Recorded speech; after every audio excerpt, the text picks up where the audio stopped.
যেহেতু fried rice বানিয়েছিলাম, তো ফ্রাইড রাইসের সাথে খাওয়ার জন্য চিলি চিকেন বানিয়েছিলাম। তো চিলি চিকেন বানানোর জন্য এখানে নিয়েছিলাম চিকেনের বোনলেস পিস, তার মধ্যে দিলাম আদা রসুনের পেস্ট, গোলমরিচ গুঁড়ো, লবণ, কাশ্মীরি লঙ্কার গুঁড়ো, সয়া সস, একটি ডিম আর কর্নফ্লাওয়ার দিয়ে ভালো করে মেখে নিয়ে কিন্তু এটা আধা ঘন্টার জন্য রেখে দিব। এরপর একটি সস তৈরি করে নিব, যার জন্য এখানে নিয়েছিলাম tomato sauce, soya sauce, red chilli sauce আর গ্রিন চিলি সস দিয়ে ভালো করে কিন্তু সসটাকে রেডি করে নিলাম। এরপর তেল ভালো করে গরম করে নিয়ে এক এক করে চিকেনের পিসগুলোকে দিয়ে এপাশ ওপাশ উল্টে লাল লাল করে ভেজে কিন্তু চিকেন পকোড়াগুলোকে নামিয়ে নিব।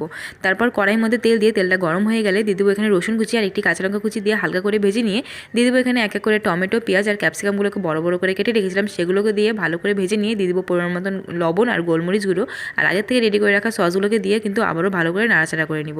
এর মধ্যে দিয়ে দেবো একটু চিনি আর আগের থেকে ভেজে রাখা চিকেন পকোড়াগুলোকে দিয়ে আর একটু নাড়াচাড়া করে নিয়ে দিয়ে দেবো এখানে পরিমাণ মতন জল। এরপর নামানোর আগে আমি কর্নফ্লাওয়ার একটু জল দিয়ে গুলিয়ে রেখেছিলাম, সেই কর্নফ্লাওয়ার গুঁড়োটা দিয়ে দিলেই কিন্তু এই চিলি চিকেনটা রেডি হয়ে যাবে। তো তোমাদের চিলি চিকেনের ভিডিওটি কেমন লাগলো আমাকে কিন্তু অবশ্যই কমেন্ট করে জানিও, আর কারা কারা চিলি চিকেন খেতে ভালোবাসো সেটাও কিন্তু কমেন্ট করতে ভুলো না। দেখা হচ্ছে নেক্সট ভিডিওতে।